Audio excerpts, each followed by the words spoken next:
In some 400 letters, Bishop and her editors discuss typography, the placement of commas, and the fact-checkers' questions while sharing the details of their lives. The friendships they developed sustained Bishop, but her relationship with the magazine strained when she attempted pieces that were more experimental or involved her sexuality or love for Lota de Maceo Suarez. Yet no matter how much she struggled with the New Yorker in private, she was grateful for her editor's insightful reading and steady support.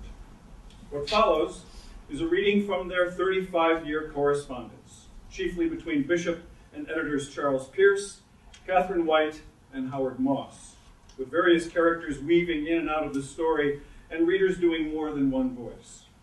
Bishop also worked with editors Gustav Lobrano and William Maxwell and received occasional queries from editors-in-chief Harold Ross and William Shawn. Parts of letters Bishop wrote to friends are also mixed in, along with memos, internal magazine documents, passages from contemporary periodicals, poems, questions about poems, requests, and answers. We welcome you to sit back. Let's begin with editor Charles Pearce, Elizabeth Bishop, and the New Yorker.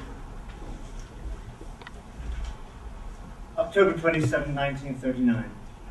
Dear Miss Bishop, I am pleased indeed that you submitted a poem to us recently, for I had liked your work and I had planned to write to you, inviting you to submit poems here.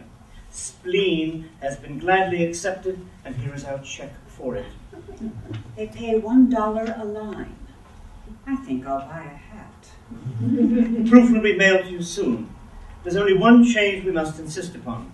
The title, Spleen, doesn't seem to suit the poem at all, and I'm sure you'll be able to find one that is more appropriate.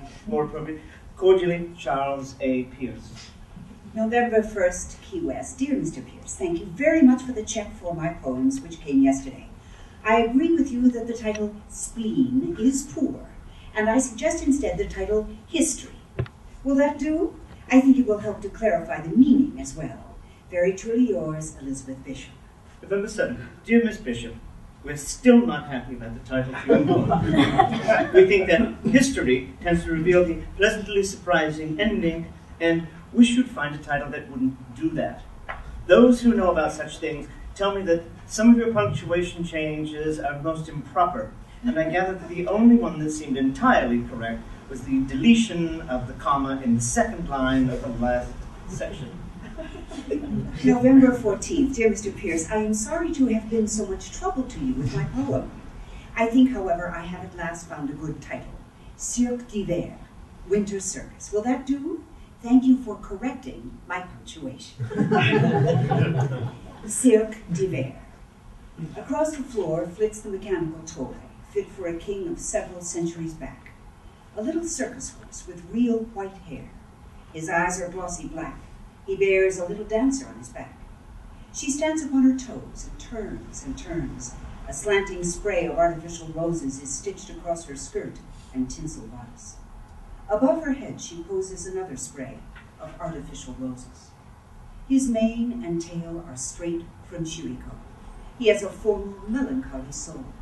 He feels her pink toes dangle toward his back along the little pole that pierces both her body and her soul, and goes through his, and reappears below, under his belly, as a big tin key.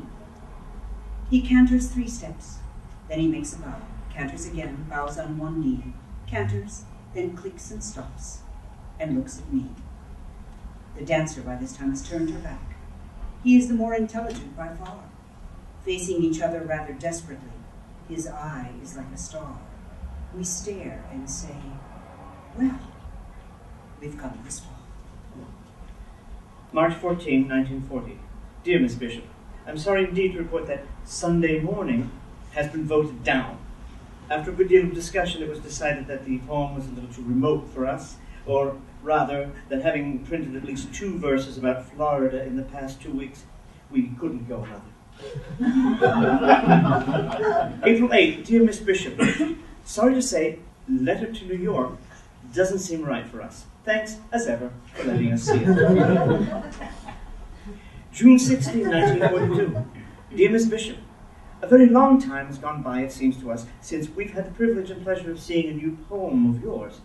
our need for verse is greater than it has been for a long while, too, so that we'd particularly be grateful to see a manuscript of yours in the mail one of these fine mornings. Is there any hope of that? I simply can't understand the New Yorker. Oh yes, perhaps I can. They want all New Yorker poetry to sound like New Yorker poetry.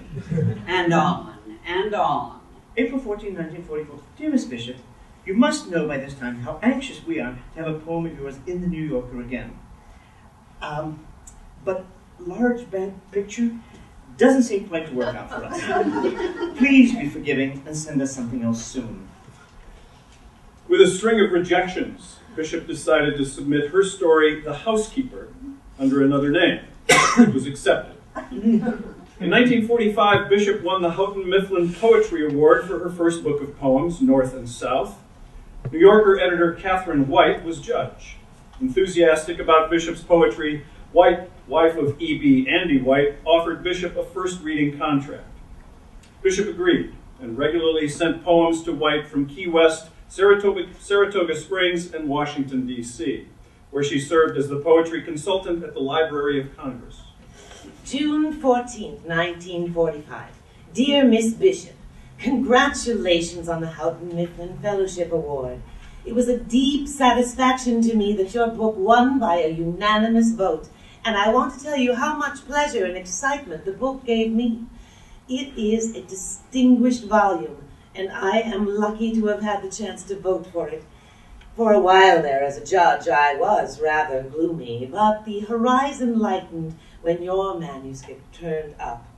Switching from my role as judge, one I never felt quite at ease in or suited for, to the more familiar one of being an editor of the New Yorker, I want to ask you whether you would not care to send to the New Yorker any hitherto unpublished poems from your Houghton Mifflin book. As you know from my letter of last winter, the New Yorker has been hoping for contributions from you. Sincerely yours, Katharine S. White. August 14th, dear Mrs. White, thank you for your kind letter. I'm enclosing a poem that perhaps you might like. August 31st, dear Miss Bishop, we were delighted to receive large bad picture. We like it very much, but we have a few queries. The last two lines of stanza 6 have bothered some readers who do not understand what you mean here. I take it you are referring to the many seals of the Labrador coast, but perhaps you could work out a way to say this which won't stop anyone. Mr. Ross hopes you can name the animal. Says he didn't realize there were large aquatic animals on the northern coasts. All this may sound too literal by far, but I do hope you may want to reconsider the stanza as a whole. The poem is so good and so humorous, too, that it would be good to have it clear to all. However, if you cherish the stanza as now worded, just say so, and we'll reconsider the queries. If you decide against any revision at all, will you send the poem back to Mr. Lebrano so that we may have another chance at it? I will be away on holiday. I'd be rather grateful if you would.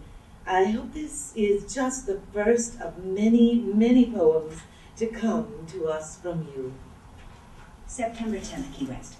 Dear Mr. Lebrano, Mrs. White asked about the large aquatic animals.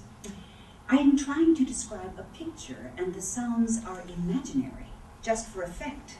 There are no animals in it. Although if there were, they might perfectly well be something inappropriate. I hope this will be satisfactory to you. September 27th. Dear Miss Bishop, I'm very pleased to be able to report that we've put through large bad picture. Sincerely, Gustav S. Lebrano. Large bad picture. Remembering the Strait of Belle Isle or some northerly harbor of Labrador, before he became a school teacher, a great uncle painted a big picture. Receding for miles on either side in a flushed, still sky are overhanging pale blue cliffs hundreds of feet high, their bases fretted by little arches, the entrances to caves running in along the level of a bay masked by perfect waves. On the middle of that quiet floor sits a fleet of small black ships, square-rigged, sails furled, motionless their spars like burnt matchsticks. And high above them, over the tall cliffs, semi-translucent ranks are scribbled hundreds of fine black birds hanging in N's in the banks. The question has been raised as to whether the ends of this line should be in caps or lowercase. Dear Mrs. White, after looking at all the N's in New Yorker type, I think that the lowercase n is best. One can hear their crying, the only sound there is except for occasional sighing, as a large aquatic animal breathes. In the pink light, the small red sun goes rolling, round and round and round at the same height in perpetual sunset, comprehensive, consoling, while the ships consider it. Apparently they have reached their destination. It would be hard to say what brought them there, commerce or contemplation. October 10th, 1946. Dear Miss Bishop, I owe you an apology for not thanking you long ago for the copy of North and South. The volume in print seems to me even finer than it did when I read it in manuscript, and already I have read and reread it. I was delighted by Louise Bogan's review, for it expressed my own opinion so much better than I could. Miss Bishop's poems are not in the least showy. They strike no attitudes and have not an ounce of superfluous emotional weight. And they combine an unforced, ironic humor with a naturalist accuracy of observation. She has evidently put in 11 years on the book's 30 poems. It is to be hoped that we shall get 30 more in rather less than another decade. Edward Weeks's review seemed to me incredibly stupid. Miss Bishop's poems may be roughly divided into two categories: bizarre fantasies, which can be interpreted pretty much as the reader chooses, and straight descriptive verse. What confounds me is her difficulty in finishing what she begins so well.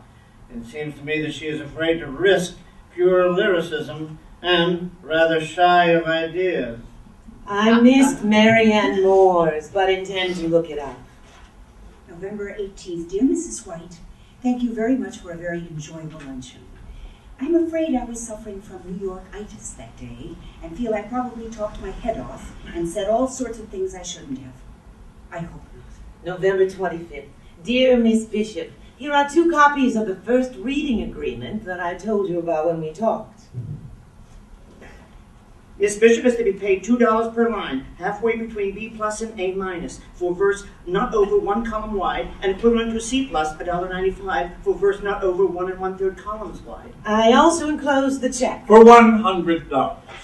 We shall give you to bind the bargain in case you decide to sign the agreement. Miss Bishop is somewhat dubious on signing for poetry. She is broke, she says, and shocked that our poetry payments are so much less on the basis of time put in the writing than our prose rates. If you do decide to sign the agreement, please keep 1 copy of the letter for yourself and return the other copy. We really want to have first look at your poetry, but I understand perfectly that you feel that much poetry you have written would not be for us. We can promise you prompt reading, and you could send the poems on to another magazine if we do not want them. I hope that the advantages of the plan will outweigh the disadvantages in your mind. February 13th, 1947. Dear Mrs. White, here is, I am afraid, an unusable poem that I should like to get out of your way and mine. February 17th. Dear Miss Bishop, we think that At the Fish Houses is a very beautiful poem, and one that we are delighted to be able to buy and use when summer comes. Far from being unusable, it has given us a great deal of pleasure. The check and proof will be along soon. February 28th, Key West. Dear Mrs. White, I think the proof looks very nice, and thank you for your help with the punctuation. I have left in all your changes except the commas between cold, dark, deep that occurs twice. For some reason or other, it seems more liquid to me without them, and I think in this case the sense is plain enough without them. Don't you? At the Fish Houses. Although it is a cold evening, down by one of the fish houses an old man sits netting. his neck in the gloaming almost invisible, a dark purple-brown and his shuttle worn and polished. The air smells so strong of codfish. The air smells so strong of codfish, it makes one's nose run and one's eyes water. The 5 fish houses have steeply peaked roofs, and narrow, pleated gangplanks slant up to storerooms in the gables for the wheelbarrows to be pushed up and down on. All is silver, the heavy surface of the sea, swelling slowly as if considering spilling over, is opaque. But the silver of the benches, the lobster pots, and masts scattered among the wild, jagged rocks is an apparent translucence like the small old buildings with an emerald moss growing on their shorewood walls. July 8th, Cape Breton, Nova Scotia. Dear Sir, I have just this minute realized that there is a bad mistake in my poem At the Fish Houses, which you are going to publish sometime this summer. I referred to layers of codfish scales stuck to the tubs, etc., when actually codfish have rather negligible scales, and it was herring scales that I meant. They fished for both fish at the place I had in mind, and the scales of both were everywhere, but only herring scales would produce the effect that particularly struck me. I hope it is not too late to make these changes, and I am very sorry to have been so careless. The big fish tubs are completely lined with layers of beautiful herring scales, and the wheelbarrows are similarly plastered with creamy iridescent coats of mail, with small iridescent flies crawling on them. Up on the little slope behind the houses, set in the sparsely bright sprinkle of grass, is an ancient wooden capstan, cracked with 2 long-bleached handles and some melancholy stains like dried blood where the iron work has rusted. The old man accepts a lucky strike. He was a friend of my grandfather. We talk of the decline in the population and of codfish and herring, while he waits for a herring boat to come in. There are sequins on his vest and on his thumb. He has scraped the scales, the principal beauty, from unnumbered fish with that black old knife, the blade of which is almost worn away. Down at the water's edge, at the place where they haul up the boats, up the long ramp descending into the water, thin silver tree trunks are laid horizontally across the gray stones, down and down at intervals of 4 or 5 feet. Cold, dark, deep, and absolutely clear, element bearable to no mortal, to fish and to seals. One seal particularly I have seen here evening after evening. He was curious about me. He was interested in music. Like me, a believer in total immersion. So I used to sing to him Baptist hymns. I also sang, "A mighty fortress is our God." He stood up in the water and regarded me, steadily, moving his head a little. Then he would disappear, then suddenly emerge almost in the same spot, with a sort of shrug, as if it were against his better judgment. Cold, dark, deep, and absolutely clear, the clear gray icy water. Back behind us, the dignified tall firs begin, bluish, associating with their shadows 1,000,000 Christmas trees stand, waiting for Christmas. The water seems suspended above the rounded gray and blue-gray stones. I have seen it over and over, the same sea, the same, slightly, indifferently, swinging above the stones, icily free above the stones, and then the world.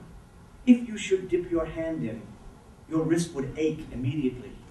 Your bones would begin to ache, and your hand would turn as if the water were a transmutation of fire that feeds on stones and burns with a dark gray flame.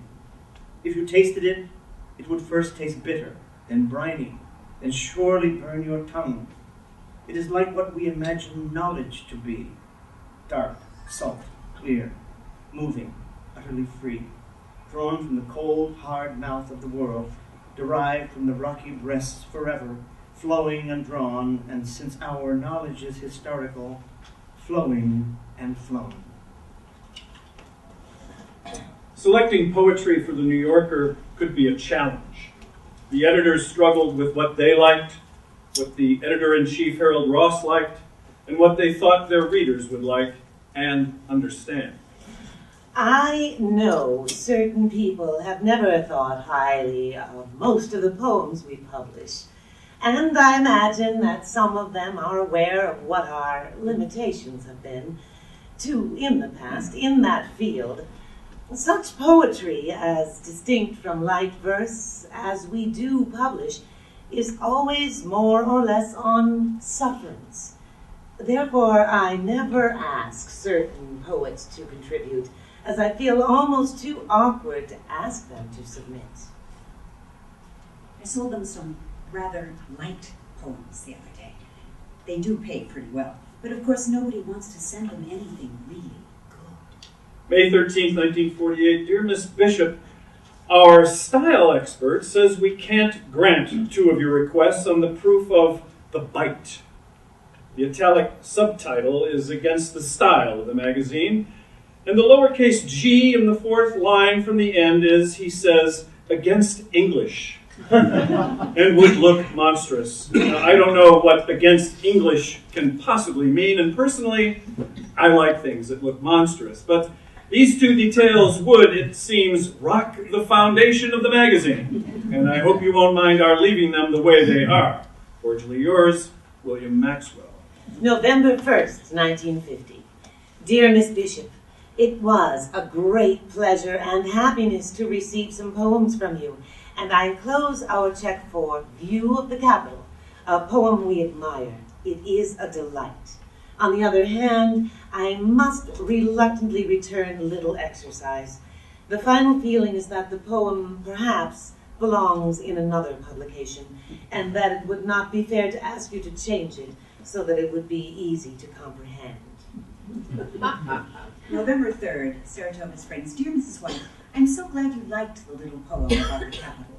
I must tell you, only please don't repeat it, that I think I wrote it because the assistant there once told me that the library had always been disappointed because none of the consultants had ever been inspired to write about the library.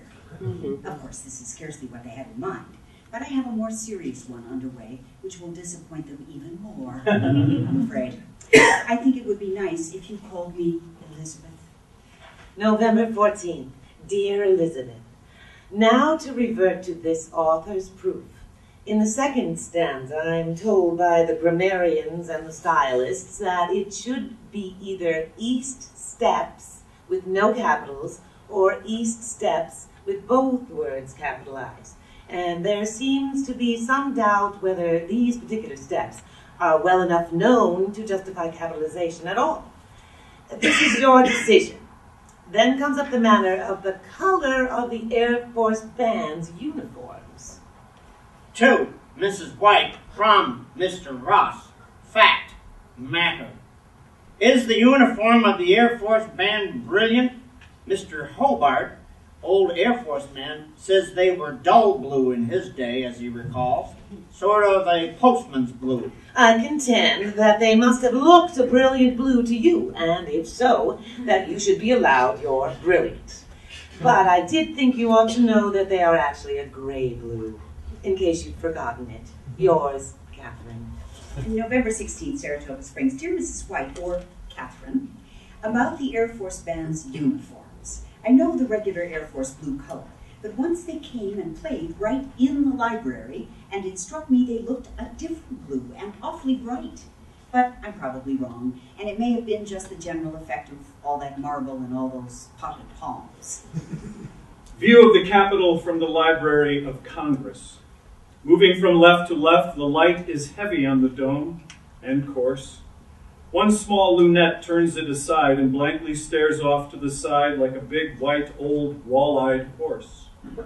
On the east steps, the Air Force Band in uniforms of Air Force blue is playing hard and loud, but queer. The music doesn't quite come through. It comes in snatches, dim, then keen, then mute. And yet there is no breeze. The giant trees stand in between. I think the trees must intervene, catching the music in their leaves like gold dust, till each big leaf sags. Unceasingly, the little flags feed their limp stripes into the air, and the band's efforts vanish there. Great shades Edge over. Give the music room. The gathered brasses want to go boom. Can there be a little more space before the next? Boom. In November 1951, Bishop boarded the SS Bowplate in New York Harbor, beginning what she thought would be a trip around the world. After visiting with friends in Brazil, she became seriously ill and was nursed by her acquaintance and soon-to-be partner, Lota de Macedo Suarez. They began an intense and sometimes tumultuous love affair that lasted the next 16 years. After sending a few poems to White, Bishop began working on the stories Gwendolyn and In the Village, which she revised 3 times before it saw publication. January 19th, 1952, Alcobaça, Petropolis, Brazil. Dear Catherine, the reason I have sent absolutely nothing along is that I have had a terrific, almost tropical attack of a mysterious allergy, starting just before Christmas and stopping today. The doctor thinks it may have been from 2 unpleasant bites I took of cashew fruit, since that's the only thing I had to eat that I'd never eaten before. Anyway, I swelled and swelled, my head did, beyond belief, until I looked like something for carnival and was absolutely blind. Then my hands swelled, so I couldn't write or even type until a day or so ago, but I've started to work again. And since I'm staying here until the end of February, I hope to be able to send you several things. In spite of my appalling looks and sensations, I've been having an awfully good time. The people are all so nice and absolutely crazy about sickness, remedies, etc. And all the friends and relations come to hug you and kiss you tenderly, even if you are looking like a pumpkin. Perhaps it's a good way to get to know a country. March 31st. Dear Elizabeth, it was good to hear from you and know that you are better of that horrible allergy and well enough to be writing again. Maine is still wintry and very gray and raw. A huge drift of snow still covers our front hedge, and it's head high at our entrance gate. But spring has begun in the barn, and Erwin, the pet gosling, who you may remember, has just laid 2 eggs, and so has had to be renamed Vinny. But Andy and I still call him he. He is very comical still, and laid those 2 eggs on top of another goose's nest of 5 eggs, after building the nest up with piles and piles of hay into a sort of skyscraper. September 12th, Biele. Dear Catherine, I received the weekly batch of mail yesterday, and I was awfully glad to hear from you, but so sorry about your news. Hepatitis? Good heavens, it sounds almost Brazilian. But jaundice is so horrible, and nausea is no fun, no matter what sort it says. Ganders often seem to turn out to be geese, don't they? And Neighbors has had the same problem with both of the geese laying eggs at a great rate. He also has trouble with opossums infesting his palm trees, which seems very strange to me.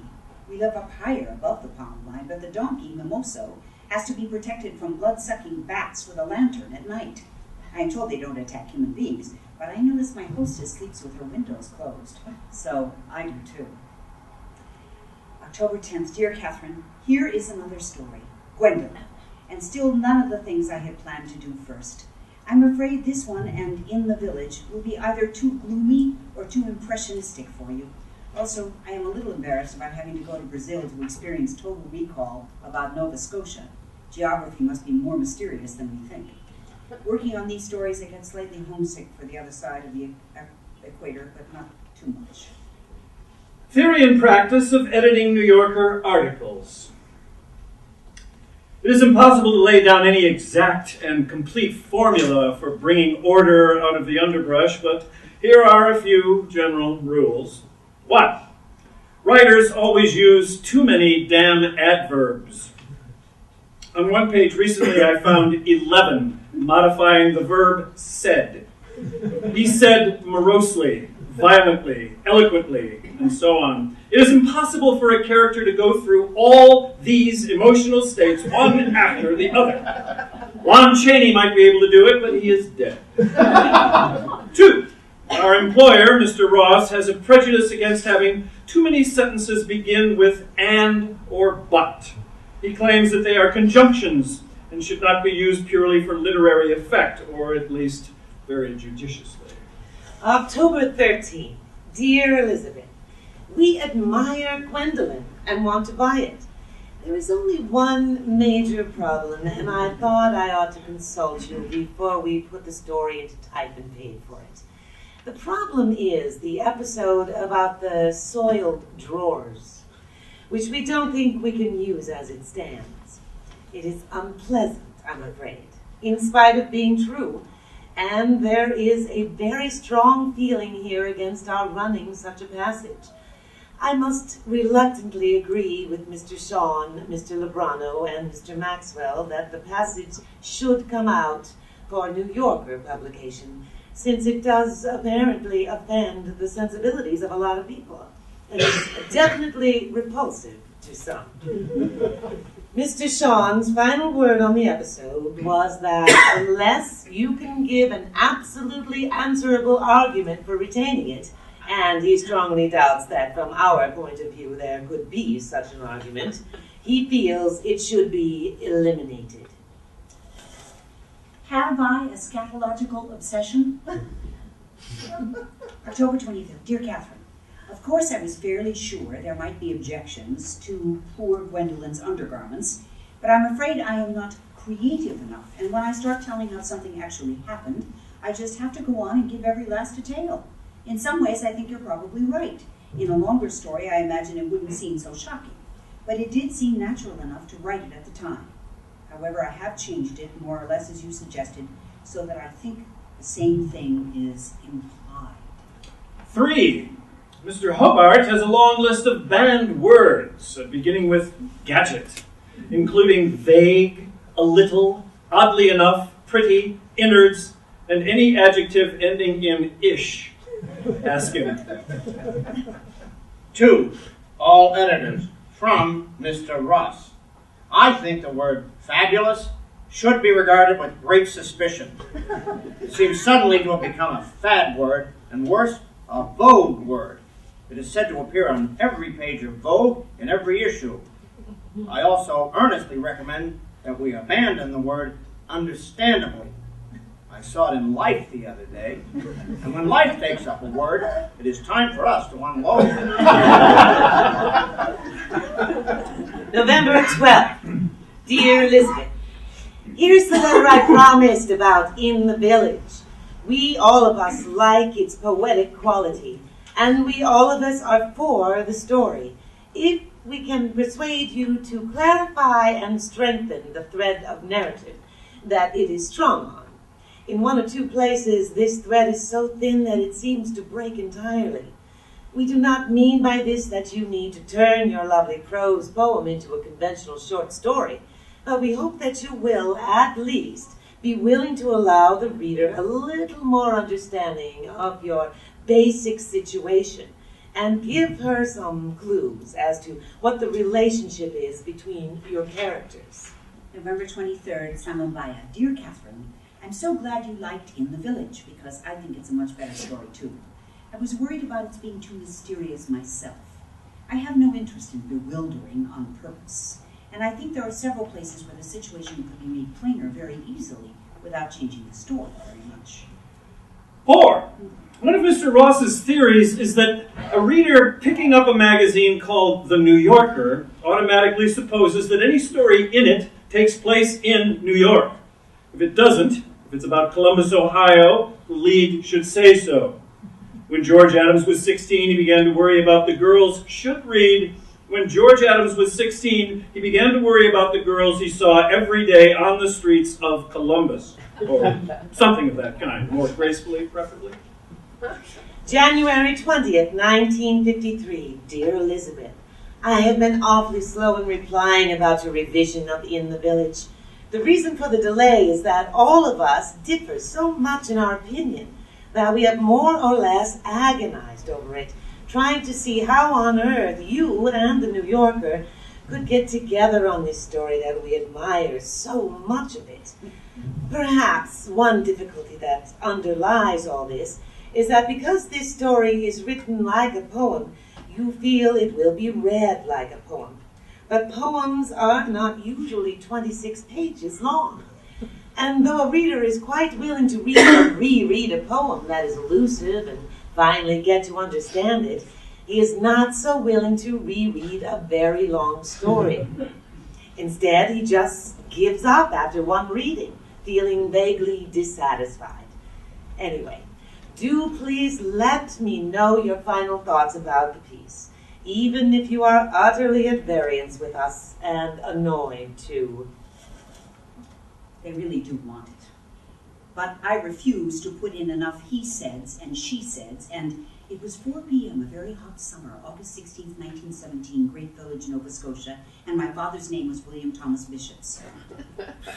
The idea underneath it all seems to be that the New Yorker reader must never have to pause to think for a single second, be informed and re-informed comfortingly all the time, like newspaper writing a little. But then if one does attempt to publish there, I guess one has no earthly right to complain. June 18th, dear Catherine, I am up to my neck in typing and hope to send you some things by a friend who will take them to the post office in Rio. It is such a job to mail things here. The stamps have no glue, or not enough, and you have to stand in line at a glue machine and get all covered with it, if you trust the stamps to begin with. If you don't trust the stamps, you have to go to the central office where there's a stamping machine. And in any case, you have to go to one of the few post offices, since the mailboxes are never collected, haven't been for years. If you do receive this, it is an earnest of more. I never used that expression before, and I don't think I like it, but I also rather doubt you'll be able to use this short poem. But there are some more coming. 5. Drunkenness and adultery present problems. As far as I can tell, writers must not be allowed to imply that they admire either of these things or have enjoyed them personally. The New Yorker cannot endorse adultery. Harold Ross versus Sally Benson. Don't bother about this one. In the end, it's a matter between Mr. Ross and his God. Homosexuality, on the other hand, is definitely out as humor and dubious in any case. July 2nd. Dear Elizabeth, it is perfectly horrid to have to return a poem of yours, especially when we are so eager to have one to publish. But though the votes were mixed on the shampoo, the noes had it at the end. One reason against it is that this is a personal poem in which you do not quite seem to have described the occasion involved. At least it does not seem to us that you have conveyed it at all. I guess the deciding factor was that this sort of a small personal poem perhaps doesn't quite fit into the New Yorker. Thank you anyway for letting us read it, and we look forward to the others you say are coming. It won't make literary history, but I did think it was easy enough to understand. July 18th, Samambaya. Dear Catherine, here is In the Village again. I let it rest for 6 months, then redid it, and I really think that now it is as clear as such a piece of what I'm afraid is poetic prose could ever be. I think most of your objections were justified and that I've improved it a lot. Whether it will satisfy the New Yorker now remains to be seen. I got the shampoo back. I somehow thought you'd like that one. The shampoo. The still explosions on the rocks. The lichens grow by spreading gray concentric shocks. They have arranged to meet the rings around the moon, although within our memories they have not changed. And since the heavens will attend as long on us, you've been, dear friend, precipitate and pragmatical, and look what happens. For time is nothing if not amenable. The shooting stars in your black hair, in bright formation, are flocking where? So straight, so soon? Come, let me wash it in this big tin basin, battered and shiny like the moon. July 29th. Dear Elizabeth, I am writing this letter just as I depart for Maine and for 4 weeks of vacation. And I'm so happy to be able to tell you before I leave that the answer is yes on the Village. I won't be here to send you the check. For $1,712.50. But it will follow shortly. Well, a few more stories to the New Yorker and I can rocket to the moon, it seems to me. This purchase of this particular story has made me happier than anything that's happened to me as an editor for months. And I'm ever so grateful to you for your patience in doing the 2 long, hard revisions on this manuscript. Oh dear. When I sent it, I thought it my best story. But now that Mrs. White took it, I'm naturally having serious doubts. However, she keeps assuring me it is extremely experimental for them. What is supposed to happen to New Yorker writers maybe does happen, and their writing becomes sentimental. Perhaps I can be saved because I write so seldom? December 7th, 1955. Dear Elizabeth, after January 1st, I shall no longer be reading poetry and fiction for opinion, or editing either verse or prose. I'm leaving this department of the magazine and shall instead be working only on general policy and on other matters that concern the magazine as a whole. This was a terribly disrupting and difficult decision for me to make, and I am full of grief about it, chiefly because it means that I shall no longer be working with writers like you. When I think of the happiness and rewards I have had from working with you on a story like In the Village, or from being able to cast a vote on your poems, or from your letters, the whole idea of stopping such work still seems to me almost unthinkable. Yet I must. I hope that I shall still hear from you sometimes, though. December 20th, someone by it. Dear Catherine, I'm awfully sorry to hear that you are giving up the editorial part of your work on the magazine. At least I think that's what it amounts to, doesn't it? I don't know much about the workings of the New Yorker, nothing at all really, but I do know it was wonderful to feel that there was someone there I knew and liked, and who couldn't have taken a kinder or more personal or more meticulous interest in everything I sent in. And for heaven's sake, don't feel you are giving up any friends. That must be just an additional fantasy at the present moment, as you must know quite well and nip in the bud immediately. After White left the magazine, Howard Moss, who also published poems in the New Yorker, became Bishop's regular editor. At the same time Moss came to run the poetry department, Bishop began to reconsider her relationship with the magazine, well aware that the New Yorker had been nicknamed The Handbook of the Suburban Matron. and the home of Quasi-serious verse. The New Yorker school relies on certain verse forms used with enough caution to be recognized at once. Certain images within the verses that recall the happy, bitter experience of childhood, the joy of collecting toys and the discovery that the toys are perishable, the country places visited at home, and the holiday from suburban security in Europe. You do take some rather unlikely things sometimes, though. Dear Howard, October 29th, 1958. I owe you 2 letters, and I am very ashamed. Lota and I enjoyed your first longer one so much, and then I meant to write immediately when I got the second one a week or so ago, but I have a poem just on the brink, and I thought I'd be sending it along too. My brinkmanship doesn't seem to be so good, and I think I'd better write you a note anyway. January 26, 1961. Dear Elizabeth, new poems from you would be a delight. It is still 5 degrees here, the coldest I remember. Still, we'd rather have the iceberg than the ship. New Yorker rejected my poem about the city of Washington from Trollope's journal, as I thought they might. I think they thought I was attacking Eisenhower, which I was, more or less. February 11, 1964. Dear Elizabeth, I still dream of arriving in Rio in a white linen suit off one of Moore McCormick's. 20 years younger, 10 pounds lighter, the facts are against me. October 15th, dear Howard, here are 2 poems, The Sandpiper and First Death in Nova Scotia. If the death one is too grim for you, perhaps you could send it to Partisan Review for me? October 31. Dear Elizabeth, how wonderful to get this poem. We are taking it, of course, and dying for more. First death in Nova Scotia. In the cold, cold parlor. A comma needs to go between cold and cold. Punctuation is my Waterloo. I must get a book on the subject. First death in Nova Scotia. In the cold, cold parlor. My mother laid out Arthur beneath the chromographs, Edward, Prince of Wales, with Princess Alexandra, and King George with Queen Mary. Below them on the table stood a stuffed loon. shot and stuffed by Uncle Arthur, Arthur's father. Since Uncle Arthur stuffed and fired a bullet into him, he hadn't said a word. He kept his own counsel at his white frozen lake, the marble-topped table.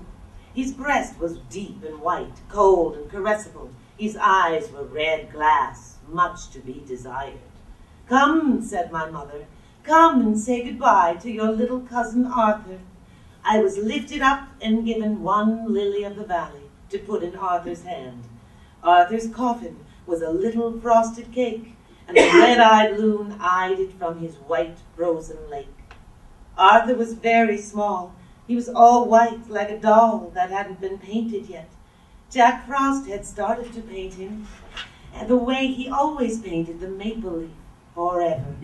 He had just begun on his hair, a few red strokes, and then Jack Frost had dropped the brush and left him white forever.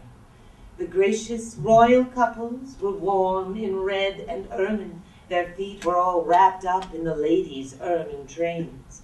They invited Arthur to be the smallest page at court.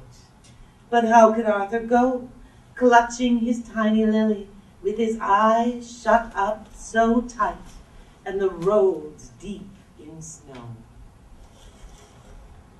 I get so depressed with every number of poetry, the New Yorker, etc. This one I'm swearing off of, except for prose, forever help. So much adequate poetry, all sounding just alike, and so boring. Or am I growing frizzled, small, and stale, or however one puts it? There seems to be too much of everything. Too much painting, too much poetry, too many novels, and much, too much money, I suppose. Although I certainly welcomed mine. No one really feeling anything much. December 14th.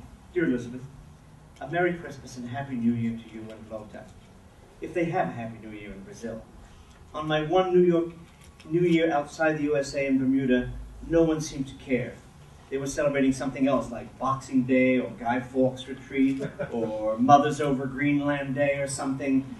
A new poem from you would make me forget a lot of horrors. November 11th, 1965, Rio. Dear Howard, I think all of my friends have to visit me, sooner or later, and preferably by boat, so they can really understand how very far away Brazil is. The mails have been getting very bad lately, and the post office very dreamy and absent-minded. If I tried to mail more than 3 letters at a time, the postmaster would sigh heavily and ask if I really wanted to send them airmail or register them because it would cost a great deal. This is one of the things I like here, the dreadful salesmanship, or none at all. Over the next few years, Lota headed the design of Rio's 296-acre Parque do Flamingo. She's a wonderful mixture these days of Louis Mumford, John Kenneth Galbraith, and perhaps Mayor LaGuardia. Lota's absence and exhaustion fed Bishop's difficulty with being alone, and their relationship underwent a great deal of stress. Bishop began teaching in Seattle and spending time in the Brazilian colonial town of Ouro Preto and New York. On September 19, 1967, Lota arrived in Greenwich Village for a visit. That night, she took an overdose of Valium. When Bishop found her, she had Lota rushed to the hospital, but Lota died in a coma the evening of September 25. Bishop spent the next few years traveling between Brazil, San Francisco, and New York, before finally settling in an apartment on Boston's Lewis Wharf. She spent her last years with her beloved Alice Methfessel, weekending in Duxbury, Massachusetts, and summering in North Haven, Maine. The possibility of losing Methfessel is the subject of her most famous poem, One Art. January 19, 1968. Dear Elizabeth, I thought of you often, very, when you were in Brazil, not even contemplating what horrors might have awaited you in each packing box and every closet. I think you've been really brave in the face of a situation that many people would simply collapse under. And since you always had my undying admiration, you now have that part of it that is immortal too. I've been going through a rough time emotionally, but staying above water most of the time. My stories are all old. The only trouble is that I'm getting old too, which should, you'd think, make me more sensible. Well, I'll be waiting for new poems, as I always do. San Francisco should be full of the things, the color of turned down gas, or, if we don't listen too closely, and we're Baudelaire, marimba music. I had at least 13 years with Loda, the happiest of my life. I'm just trying not to blame myself for all the wrong things I did. I heard her in the kitchen about 6:30. She was already unconscious. Why did I sleep so soundly? Why? I can't help thinking I might have saved her. I go over and over that Sunday afternoon, but honestly can't think of anything I did especially wrong, except that I have done many wrong things all my life. Please try to keep on loving me in spite of them, won't you? May 19, 1970. Dear Elizabeth, life here has had a hospital edge all round. My sister's been ill. My mother's being thrown back from Genoa, having suffered a stroke. And things are as bleak here as Belo Horizonte sounds there. It is a name one distrusts on instinct instantly. I saw Jimmy Merrill the other night, and he said something about going to Peru and then on to you, possibly though he's afraid of the Amazon as I am. You, of course, weren't and aren't, but I think if I set out on it, a la Mr. Dickey's Deliverance, I would be delivered bello horizontally to a lot of angry natives, not the nice Indians, but an undiscovered tribe just waiting up the bend a bit for me. June 15th, Lauro Preto. Dear Howard, I seem to be working again at last after 3 years and hope to send you a whole batch of things. Meanwhile, here is one I think I once spoke of, In the Waiting Room. It cheats a bit, and so you may not want it for your super honest weekly. When I was in New York, I went and looked up the National Geographic for this date, and strange to say, I had actually remembered it for 52 years. It is all about the Valley of 10,000 Smokes. If you do want it, however, I doubt very much that anyone else would look up the date except a junior English major or something like that. Again, would it have to wait to be published until February 5th? I wonder. Well, maybe you won't even like it. In the Waiting Room. In Worcester, Massachusetts, I went with Aunt Consuelo to keep her dentist appointment and sat and waited for her in the dentist's waiting room. It was winter. It got dark early. The waiting room was full of grown-up people, Arctics and overcoats, lamps and magazines. My aunt was inside what seemed like a long time, and while I waited, I read the National Geographic. I could read. And carefully studied the photographs. Inside of a volcano, black and full of ashes. Then it was spilling over in rivulets of fire. Asa. Osa. Really? Osa? Osa. Osa and Martin Johnson dressed in riding breeches, laced boots, and pith helmets. A dead man slung on a pole. Long pig, the caption read. Babies with pointed heads wound round and round with string. Black naked women with necks wound round and round with wire, like the necks of light bulbs. Their breasts were horrifying. I read it right straight through. I was too shy to stop, and then I looked at the cover. The yellow margins, the date. Suddenly, from inside came an "up" of pain, and Consuelo's voice. Not very loud or long. I wasn't at all surprised. Even then, I knew she was a foolish, timid woman. I might have been embarrassed, but wasn't. What took me completely by surprise was that it was me, my voice in my mouth. Without thinking at all, I was my foolish aunt. We were falling, our eyes glued to the cover of the National Geographic, February 1918. I said to myself, 3 days and you'll be 7 years old. I was saying it to stop the sensation of falling off the round, turning world into cold blue-black space. But I felt, you are an I. You are an Elizabeth. You are one of them. Why should you be one too? I scarcely dared to look to see what it was I was. I gave a sidelong glance. I couldn't look any higher. At shadowy gray knees, trousers and skirts and boots, and different pairs of hands lying under the lamps. I knew nothing stranger had ever happened, that nothing stranger could ever happen. Why should I be my aunt, or me, or anyone? What similarities, boots, hands, the family voice I felt in my throat, or even the National Geographic and those awful hanging breasts held us all together or made us all just one? How? I didn't know any word for it. How unlikely. How had I come to be here, like them, and overhear a cry of pain that could have got loud and worse, but hadn't? The waiting room was bright and too hot. It was sliding beneath a black wave, another and another. Then I was back in it. The war was on. Outside in Worcester, Massachusetts, were night and slush and cold, and it was still the 5th of February, 1918. June 24th, 1971, Cambridge. Dear Howard, did I tell you I'm going to the Galapagos in August? I'll send you a color picture of a blue-footed booby. While you're being civilized in England, I'll be sitting on a lava beach with a sea lion. They say they're so tame they come and sit right down beside you on the beach when you go swimming. Join the party and grunt sociably. May 26, 1972. Every poem of yours brightens the day for me. Like Beethoven's father, I'd simply put you in a room and make you work all the time if I could. Of course, I wouldn't be that strict. A little gin, a few sandwiches. God knows when my poem will appear. They're so slow. June 26, Dear Elizabeth, since we plan to run this now, in the July 15 issue, I thought I'd ignore your warning about the Brazilian males and send this proof of the moose down to you no matter, since there are a few tiny decisions to make that you would ordinarily like, I know, to be in on. But, heeding your warning, on the other hand, I've had Xeroxes made of practically everything, including the top of my desk, so that another copy has gone to Bob Giroux, in case yours is stolen by angry Indians incensed by the title. And I'm holding on to still another Xerox, in case we all have heart attacks at the same time. October 22nd, 1974, Boston. Dear Howard, I saw your poem about Fifth Avenue in the last New Yorker. It certainly made me feel old. Do you remember when dining at the Brevoort was a great treat?